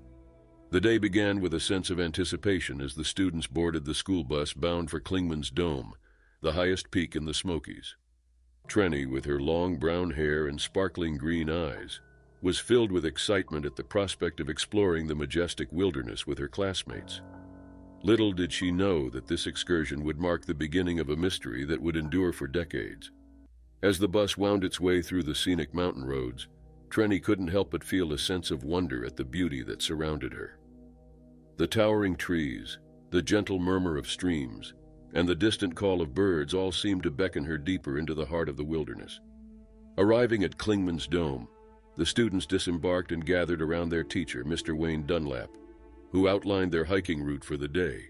Their destination, Andrews Bald, a picturesque meadow nestled amidst the rugged terrain of the Smokies. Trenny listened intently, her imagination already racing ahead to the wonders that awaited them. The hike began in earnest with Trenny and her friend Robert Simpson eagerly leading the way. The trail meandered through dense forests and across babbling brooks, each step bringing them closer to their destination. Along the way, they laughed and joked, sharing stories and snacks as they immersed themselves in the beauty of their surroundings. As they neared Andrews Bald, the landscape opened up before them, revealing sweeping vistas of rolling hills and verdant valleys. Trenny's heart swelled with joy at the sight, her love for nature blossoming with each passing moment. She couldn't imagine a more perfect day. But then, as they reached Andrews Bald and settled down for lunch, a strange feeling began to creep over Trenny. A sense of unease washed over her, like a shadow passing over the sun. She tried to shake it off, attributing it to the unfamiliarity of being in such a remote wilderness. As the afternoon wore on, Trenny found herself growing restless, her earlier excitement giving way to a growing sense of dread. She glanced around nervously, feeling as though she were being watched by unseen eyes. Robert, sensing her discomfort, offered her his jacket in a gesture of kindness, but even its warmth couldn't chase away the chill that had settled over her soul. When it was time to begin the hike back to the bus, Trenny hesitated, her gaze lingering on the horizon as though searching for something she couldn't name. Robert, sensing her reluctance, urged her to stay with him a while longer, but Trenny insisted on pressing ahead alone, her steps quickening as though driven by some unseen force. And then, in the blink of an eye, she was gone. The students searched frantically for any sign of their missing classmate, calling out her name as they combed the area for clues. But Trenny had vanished without a trace, leaving behind only a lingering sense of bewilderment and fear. As night fell and the search continued, Trenny's family waited anxiously for news, their hearts heavy with worry. Hope Gibson, Trenny's mother, clung to the faint hope that her daughter would soon be found safe and sound, but deep down she feared the worst. Days turned into weeks and weeks into months, but still there was no sign of Trenny. The once vibrant teenager had become a ghostly presence, haunting the memories of those who had known her and fueling rumors and speculation that echoed through the mountains like whispers on the wind. Decades passed, and still, the mystery of Trenny Lynn Gibson's disappearance remained unsolved. In the summer of 1993, within the breathtaking landscapes of Cook City, Montana, and the mystique of Yellowstone National Park, a 20-year-old named Darren Newell Dixon found himself caught in a mysterious tale. Darren, a busboy at Roosevelt Lodge, was embracing his second summer in the park, taking a break from his studies at Taylor University in Upland, Indiana. Darren's abrupt disappearance added an eerie twist to the holiday festivities as the summer breeze whispered through the pines. On July 2nd, without a hint of explanation, he bid farewell to his job at the lodge, leaving his friends puzzled. On July 4th, locals reported seeing him in town, adding to the mystery as his presence threw a shadow of suspense over the festivities. In the heart of Lamar River Canyon, an eerie discovery awaited. Darren's car, parked at an access point as if holding a silent secret. The air carried whispers of uncertainty as investigators delved into the quiet contours of the vehicle. Inside, a haunting puzzle unfolded. Darren's wallet and personal items lay untouched, preserving the essence of a presence abruptly interrupted. Yet amid the silent stillness, a conspicuous absence loomed, his cherished fishing gear evoking a chilling sense of incompleteness. The picturesque surroundings, once a haven of tranquility, now echoed with unanswered questions. Friends and investigators grappled with the complexity that unfolded within the silent confines of Yellowstone's embrace. Each piece of Darren's belongings spoke cryptically, leaving those who sought him with a chilling realization.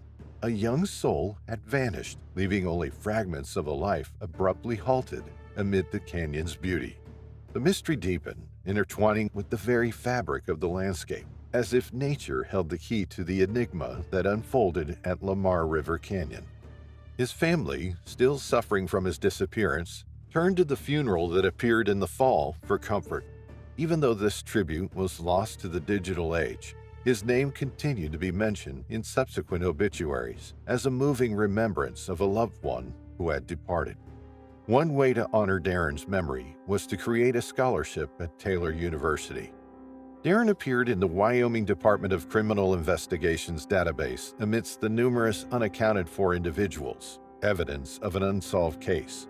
His name persisted in the agency's homepage, a beacon of unanswered questions. There are very few stories about Darren on the internet, as it was only in the early stages when his disappearance first made headlines. Monuments of a bygone era, such as the Wyoming DCI pages and the Charlie Project, exist virtually. As the digital landscape offers glimpses into the enigma, show notes from a podcast episode unfurl maps, capturing the locales where Darren wandered in the days preceding July 4, 1993. Time had etched its mark, and Darren, when he reached his 50th year, remains an enduring enigma. His family, though finding a semblance of peace, yearns to lay him to rest, a poignant closure to a tale suspended in uncertainty. Amidst the mystery, Darren's passion for fishing, absence of gear, and the proximity to Lamar River led authorities to a haunting theory. They envisioned Darren by the water, a victim of drowning, swept away by the river's currents. Throughout the summer, relentless search efforts unfolded, yet the landscape guarded its secrets, offering no trace of Darren. The whispers of the flowing river held on to the enigma, leaving behind an unsolved chapter in Yellowstone's vast wilderness.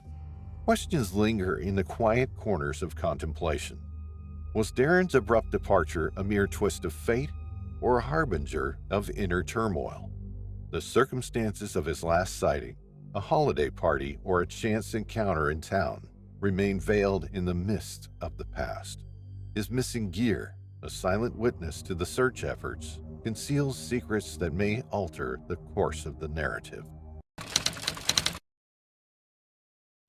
In the picturesque town of Cody, Wyoming, a young man named Morgan Elias Heimer lived. From his early days, Morgan developed a deep connection with the open wilderness, exploring the wonders of nature that surrounded him. As he grew older, Morgan's passion for outdoor adventures led him to the University of Wyoming, where he studied English.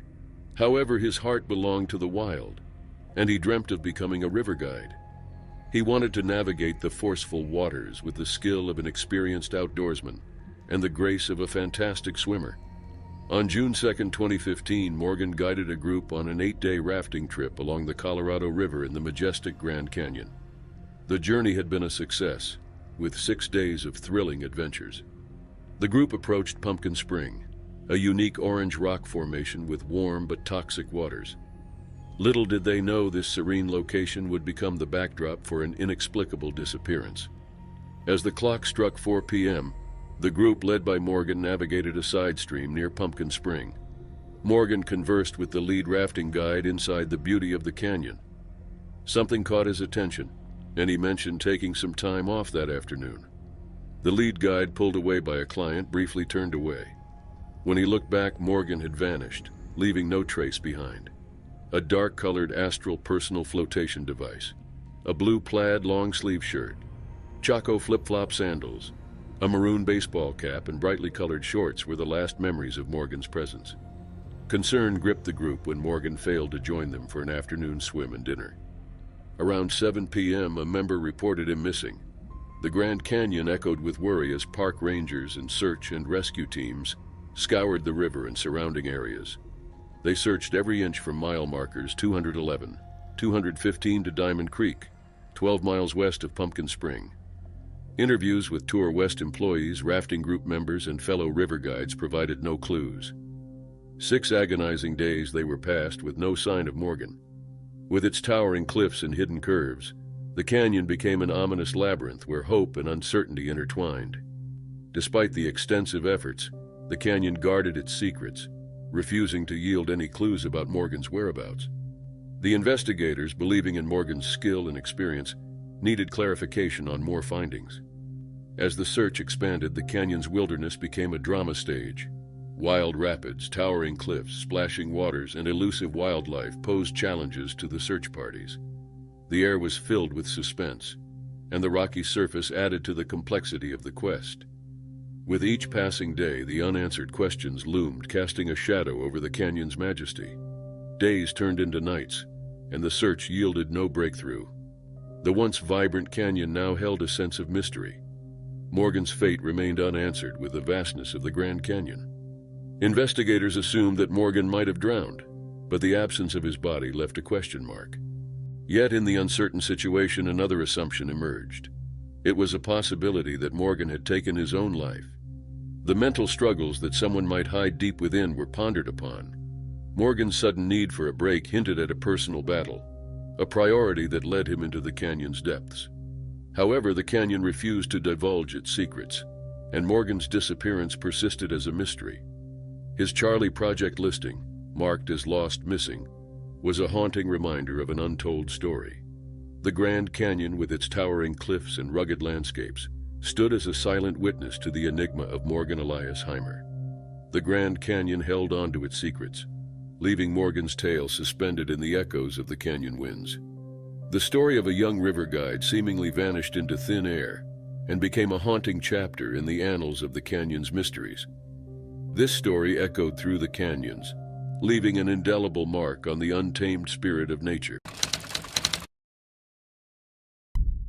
In Glendive, Montana, a 36-year-old woman named Renee Arcand embarked on a journey that would take an unexpected turn. Renee, a Wisconsin native, had set out on a road trip from her home state to Oregon, planning to enjoy the tranquility of Montana's wilderness. Little did she know that her adventure would take a distressing twist. Renee had chosen to camp near the Yellowstone River at the Intake Fishing Access Site, a picturesque spot 15 miles north of Glendive. Yellowstone River flows through northwestern Wyoming, southern and eastern Montana, and northwest North Dakota, and covers an area of 692 miles. The river is so dangerous that it is approximately 42 feet deep. It was a simple plan to camp for 5 days, surrounded by nature's beauty. However, on the night of Monday, June 26, 2023, something went awry. Standing 5 foot 5 inches with hazel eyes and brown hair, Renee mysteriously vanished, leaving her companion in utter distress. On the fateful morning of Friday, June 30th, 2023, a sense of urgency gripped Renee Arcand's companion as they discovered her mysterious disappearance. Desperation led them to search near the camping station. Still, Renee was nowhere to be found, deepening the mystery surrounding her vanishing. Soon, they reported her missing to the authorities. The once joyful camping trip became a frantic search for a missing soul. With her companion's plea for help, the Dawson County Sheriff's Department and the Richland County Sheriff's Department initiated searches to unravel the mystery. Renee's companion, gripped with worry, shared the details of her last known whereabouts. The campsite near the intake diversion dam became the focal point of the search efforts. As the days unfolded, the search extended to include the neighboring areas and the Yellowstone River, covering approximately 70 miles. Desperation grew as searches on land, air, and water failed to yield any trace of Renee. Helicopters circled the skies. Drones scoured the terrain. Despite the high water level, 2 boats navigated the river without seeing the missing woman. The efforts were never-ending, but the high waters and muddy river proved formidable obstacles. As days turned into weeks, the community's gratitude extended to the Richland County Sheriff's Department, who tirelessly joined the search. Badlands Search and Rescue from Watford City, North Dakota, supported the efforts. Daily searches became a routine, each passing day marked by uncertainty. Sheriff Ross Kanan expressed gratitude, but acknowledged their challenges to find Renee. Mother Nature seemed to hold the key to the unfolding mystery. Despite the absence of eyewitnesses, the authorities believed their best guess that Renee might have gone into the water. Suppose the scenario is as speculative as it seems. In that case, the grim reality sets in, and Renee's survival chances diminish. The river might have brutally swallowed Renee, taking her into the darkest depths of its powerful currents. Her chances of defeating nature's forces become gradually slim in such a dire situation. The raging river, a powerful force, may have ended up being the regrettable destination, concealing Renee's fate in the mysterious and dangerous waters, and forcing those looking for her to face the brutal reality of nature's relentless force. However, in that small Montana town, the quiet wilderness echoed with the collective hope of finding Renee Arcand. The once serene campsite bore the weight of an unsolved puzzle, and the Yellowstone River whispered secrets yet to be uncovered. In the heart of Kenya's sprawling wilderness, nestled within Tsavo National Park's vast landscapes, a tale of survival, hope, and miraculous discovery unfolds. This story begins with 4-year-old Ayub, whose adventure in the wild would captivate hearts and underscore the indomitable spirit of human resilience. Tsavo National Park, established in 1948, is a realm where nature's rule is absolute. Spanning over vast territories, it's home to the formidable Big Five: lions, leopards, elephants, buffalo, and rhinos. Its untamed landscapes, part of Africa's majestic wilderness, serve as a backdrop to Ayub's incredible journey. While a sanctuary for diverse wildlife, the park is also known for human-wildlife conflicts, a testament to the delicate balance between humans and nature in this region. On a day like any other in January 2023, young Ayub, living in Asa Village in Makueni County, ventured with his brothers to tend to their family's cattle, a routine deeply ingrained in those who lived near Tsavo. Little did anyone know that this day would begin an extraordinary saga of survival. As evening approached and a downpour veiled the park, Ayub was separated from his brothers, alone in the embrace of Tsavo's wilderness. The search for Ayub would soon mobilize a community and conservationists, drawing attention to a child's plight against the odds of nature's formidable forces. Roan Carr-Hartley, a seasoned pilot with Sheldrick Wildlife Trust, played a pivotal role in this tale. As a conservationist dedicated to preserving Kenya's natural heritage and wildlife, Roan's involvement in the search for Ayub would steer the narrative towards hope. For 5 days, Roan and a team of dedicated individuals scoured the park, each passing day intensifying the urgency of their mission. On the 6th day, Roan spotted a tiny figure amidst the vastness of Tsavo from his aircraft. There stood Ayub, a symbol of innocence and resilience. His survival in such unforgiving conditions was nothing short of miraculous. The search party, guided by Roan's keen eyes, finally reached Ayub, marking an emotional reunion with humanity. Ayub's return was a personal victory for him and his family, and a moment of collective joy and relief for the entire community. The images captured by Roan showing Ayub's rescue spoke volumes about the ordeal he had endured and the collective effort that brought him back home. The aftermath of Ayub's rescue brought about profound changes. His family, overwhelmed with gratitude, renamed him Roan to honor the pilot who played a crucial role in his survival. The community's awarding of a goat to Roan symbolized their deep appreciation and respect for his efforts. Ayub's tale transcends mere survival.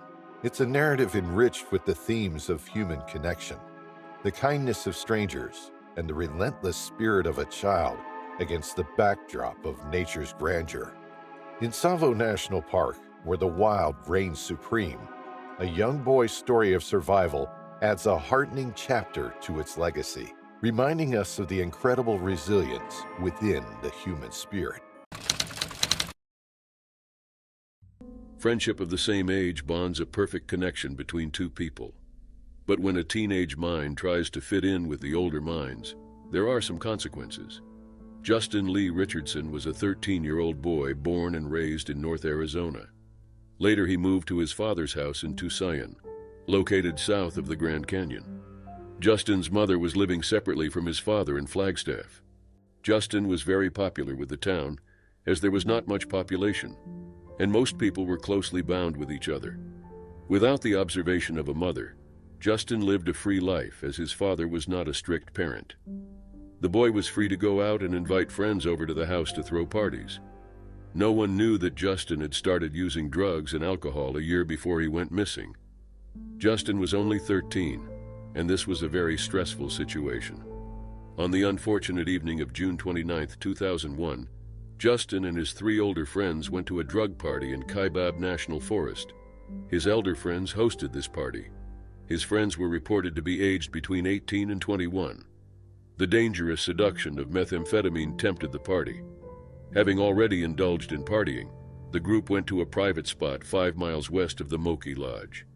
When the drug seduction rises high, 2 friends become separated from Justin and another man. Worried about their missing friends, Justin and his friend braved the darkness to seek them out. Without their knowledge, the lost pair had wandered far south, misled by the railroad tracks, while Justin's group persisted in their search. Justin and his friend continued their search along the railway track, hoping to find a way to some nearby station. When morning light broke, Justin's friend claimed to have drifted into a drug-induced slumber, only to wake at 5 p.m. and discover Justin had vanished. Instead of seeking help, the man silently returned, leaving Justin's fate in the forest shadows. On the other hand, when he did not return home for 2 days later, his family, gripped by worry, reported his disappearance to the local police on July 2nd. The missing report set the stage for an unsettling mystery in the middle of Kaibab National Forest. The search started after 2 weeks. The dense forest, spanning 64 miles, became the stage for an extensive search involving foot patrols, horseback riders, vehicles, and even helicopters scouring the skies. Despite these efforts, Justin remained missing, leaving his whereabouts hidden in mystery. Initially dismissed as a teenage runaway, investigators soon uncovered an unexpected twist. Justin left home several times before that day. He had a girlfriend in Chicago, but there was yet to be a clue of his departure to Chicago. As time passed, the focus shifted dramatically. Investigators, once clearing the 3 men Justin partied with, now suspected foul play. Another twist in the case was one of the 3 men's deaths. Although his death was attributed to a mysterious case of mistaken identity, it intensified the intrigue. In 2014, the Cold Case Unit unveiled secret information. The evidence suggested that Justin returned to Moki Lodge that fateful night. The details of this evidence remained undisclosed, heightening the suspense. After more than a decade of search, this case is still challenging for Coconino County's sheriff. Justin Lee Richardson, a young soul lost in the shadows, has disappeared for 23 years. The sheriff's office, known for its victory rescues, holds Justin's case as the mystery that eludes them. Despite their remarkable record, Justin remains the puzzle they need help solving. The night he disappeared haunts the community, and the officers believe someone out there holds the key to the mystery, a silent witness perhaps, who witnessed the secrets of that fateful night. Derek Luking, a young man of 24, was known for his steadfast reliability. Yet on a fateful morning in March 2012, Derek's dependable nature was overshadowed by the shadow of uncertainty that descended upon him. It began like any other day, but as the morning wore on and the hours stretched into eternity, Derek's absence became a cause for concern. Calls to his cell phone went unanswered. His usual punctuality was replaced by an ominous silence. For Derek's roommate Ryan Molden, the day began with the shrill sound of an alarm echoing through the empty halls of their shared home. Yet as the minutes turned to hours and Derek failed to appear, a sense of unease began to gnaw at the edges of Ryan's consciousness. He was always on time, Ryan would later recall, his voice tinged with a note of bewilderment. So when he didn't show up for work, I knew something wasn't right. As the hours stretched into eternity, Ryan's concern turned to alarm, prompting him to reach out to Derek's family. The Lukings, a tight-knit family from Virginia, wasted no time in springing into action, embarking on a journey into the unknown in search of their missing son. Their quest led them to the Great Smoky Mountains National Park, where Derek had made a reservation at a remote hotel, nestled amidst the towering peaks and verdant valleys. It was here, amidst the beauty of the wilderness, that the first clue to Derek's mysterious disappearance would be uncovered. Surveillance footage from the hotel revealed Derek's arrival, showing his demeanor as calm and collected as he checked into his room. Yet upon closer inspection, the scene that greeted his family would send shivers down their spines. A Bible lay open upon the bed, its pages fluttering in the breeze, while a half-empty bottle of liquor lay discarded upon the floor. The sight sent a chill down Tim Luking's spine, his mind reeling with questions that had no answers. What had driven his son to seek solace in the depths of the wilderness? And what secrets lay hidden beneath the surface of this seemingly tranquil landscape? As the days turned into weeks and the search for Derek intensified, new clues emerged, each one more baffling than the last. His car, abandoned at a remote overlook known as Newfound Gap, held within its confines a trove of mysteries waiting to be unraveled. Pages torn from a military survival manual hinted at Derek's intentions, while newly purchased gear lay untouched, a silent testament to the enigma of his disappearance. And then there was the note, a cryptic message scrawled upon a scrap of paper, its words a chilling reminder of the unknown that lurked just beyond the edge of the forest. "Don't come find me," the note read, its meaning shrouded in ambiguity. Was it a plea for solitude, a desperate cry for help, or something far more sinister? As the days grew by, the mystery of Derek's disappearance only deepened, leaving his loved ones grappling with unanswered questions and haunting visions of what might have been. Our story started in West Virginia's hills, where a young girl named LaKayla Shea Putnick lived. She was 14, with brown hair that danced in the wind and brown eyes that sparkled with curiosity. Shea had been in the care of the West Virginia Child Protective Services, a guardian watching over her well-being. One day, the course of Shea's life took an unforeseen turn. The Child Protective Services decided to place her temporarily with a foster family in the vast landscapes of Wyoming. The foster family, kind-hearted and hopeful, embraced Shea into their fold. Was their kindness genuine, though? As the summer sun painted the skies, Shea found herself on an adventure with her foster family to Yellowstone National Park. The majestic mountains, the bubbling natural geysers, and the wild beauty of nature surrounded them. Little did they know that this pleasing trip would become the setting for an unforeseen chapter. On August 7, 2018, Shay, with her heart full of wanderlust, decided to change the course of her journey. During their visit to Yellowstone, she left her foster family, the safety net that had momentarily cradled her dreams. The reasons behind her departure were known only to her, leaving a cloud of uncertainty. The news of Shay's disappearance echoed through the corridors of Kanawha County Sheriff's Department. They became the investigators, unraveling the mystery of a missing girl. As days turned into nights, Shay's absence cast a shadow over the picturesque wilderness of Yellowstone. No contact was made. No words reached the ears of family or authorities.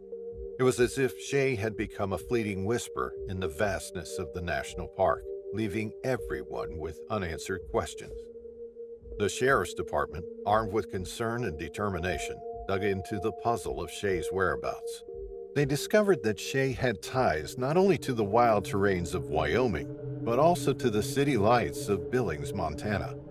Her connections spread like threads across the states: Wyoming, Colorado, West Virginia, and even reaching the sunny shores of Florida. The description of Shay painted a vivid picture for those searching for her. She stood at 5 foot 4 inches, a silhouette against the backdrop of diverse landscapes. Her brown hair framed a face that had witnessed both the challenges and joys of 14 years, while her brown eyes held the secrets of a soul on a journey of self-discovery. Shay's physical presence weighed approximately 130 pounds, a detail that had become a crucial marker for those hoping to find her.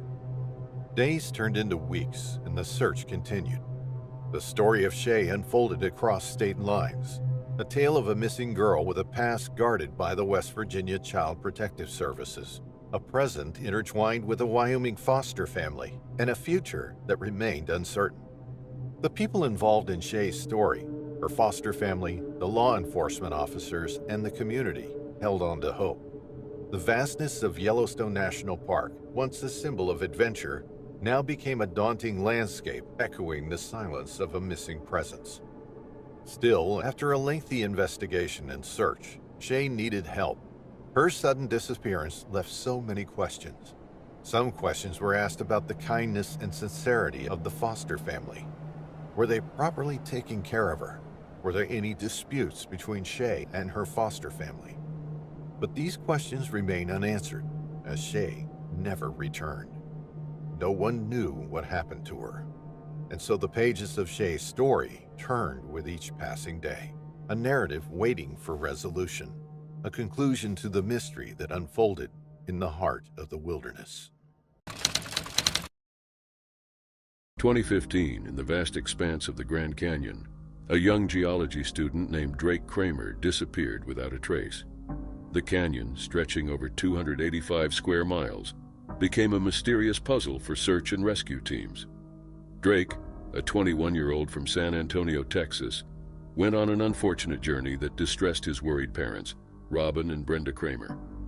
It all began on a Saturday, January 31, 2015, when Drake was last spotted at the south rim of the Grand Canyon. Little did anyone know that this would be the starting point of a horrific tale. Drake checked out of the Bright Angel Lodge the following day, and from that moment he vanished from the sight of his friends and family. Unaware of his plans, his parents were fighting in a tense situation when they received a puzzling text message from their son. In the text, Drake cryptically stated that he needed to be with Mother Earth, leaving his parents worried and concerned. No one knew his plan. He may have gone hiking or gone somewhere. Drake's father, Mr. Kramer, shed light on his son's recent state of mind. Just days before he went missing, Drake seemed to be in good spirits when they watched the film American Sniper together on January 29th. Mr. Kramer revealed that his son, who worked at Lowe's and studied geology at Northwest Vista College, had recently started school. When they tried to contact his friends, they said Drake was staying with one of his colleagues. His parents, attempting to unravel the mystery, texted their son on Sunday, questioning his whereabouts. To their shock, they learned that Drake had unexpectedly traveled over 1,000 miles to Arizona.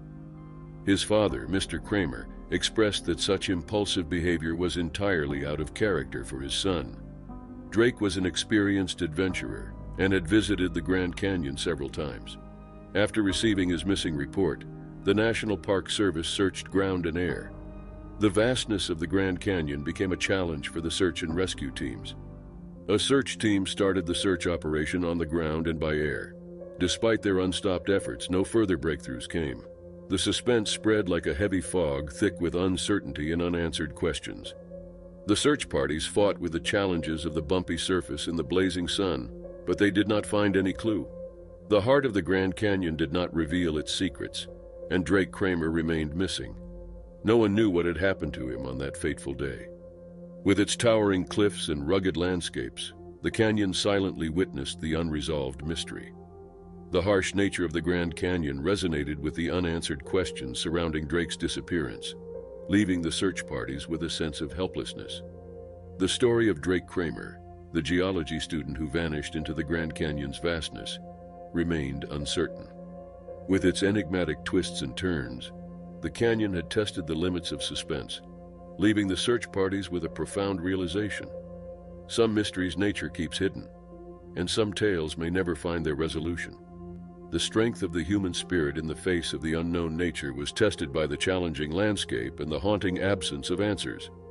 The missing story of Drake Kramer became a severe alarm of nature's mysteries. The story started with a chilling discovery in Yellowstone National Park. A laptop and handcrafted poems whispered tales of a missing soul from the bustling streets of Los Angeles.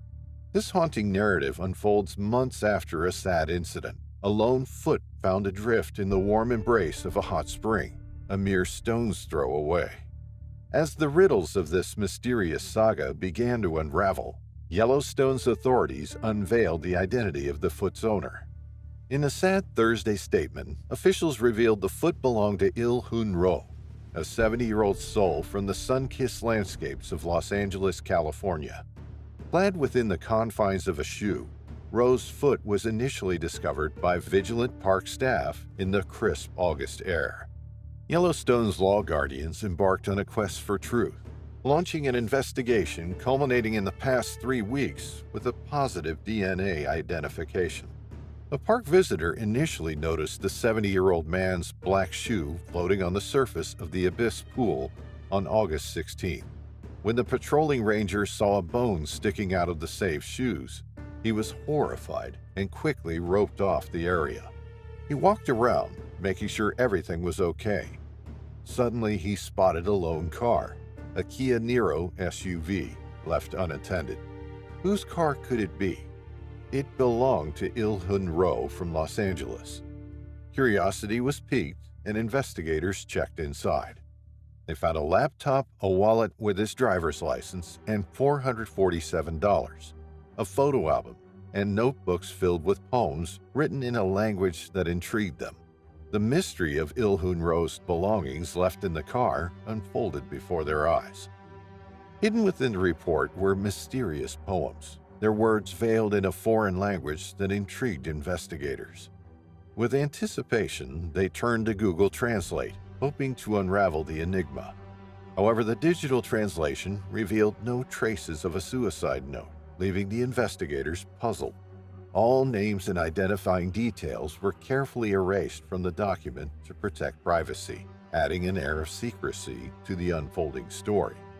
The plot thickened as officials shared their findings, narrating an unwitnessed incident on the fateful morning of July 31, 2022, at the enigmatic Abyss pool. Yet the shadows of uncertainty cast a veil over Ro's demise, with officials acknowledging a lack of evidence to illuminate the circumstances surrounding his untimely end. Ro's family, nestled in the sorrowful chapters of this tale, received the poignant revelations. The discovery of the foot prompted a temporary closure of the West Thumb Geyser Basin, and a poignant caution echoed through the park, a reminder to visitors to tread cautiously on boardwalks and trails in thermal realms, where the earth hides its fragility beneath, concealing scalding waters just beneath the surface. In a November announcement, the National Park Service shared a revelation. The foot discovered had a match in Ro's DNA. Detectives, in their pursuit of answers, received a DNA sample from a family member of the missing man. Wyoming State Laboratory conducted the crucial tests, unveiling a significant connection between the foot's DNA and the family's genetic code. The chances of error were minuscule, exceeding 1 in 15 million, affirming the link and shedding light on the mysterious case. As the narrative delves into the depths, the abyss pool, with its mysterious 50-foot abyss, guards secrets beneath its surface, where temperatures soar to 140 degrees Fahrenheit, adding a touch of chilling mystery to the tapestry of Yellowstone's tales.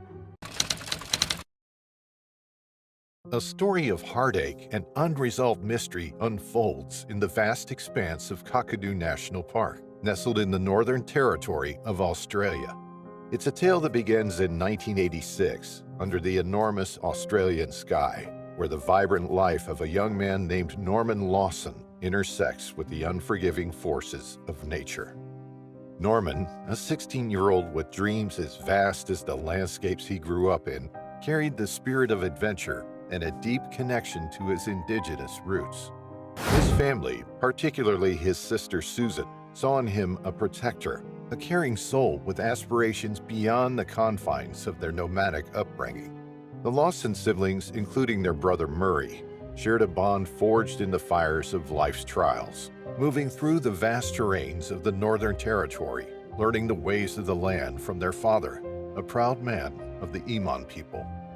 Norman's life was a mosaic of ambition and cultural heritage. Despite his youth, he had already ventured into the world of entrepreneurship, starting a timber and fencing business with dreams of furthering his education to become a doctor or a lawyer. His goal was to give back to his community, to stand as a beacon of hope and assistance for those in need. In October 1986, Norman Lawson, age 16, embarked on a trip with 4 friends into Kakadu National Park, aiming to explore the remote area near Old Jim Jim Road, close to the South Alligator River.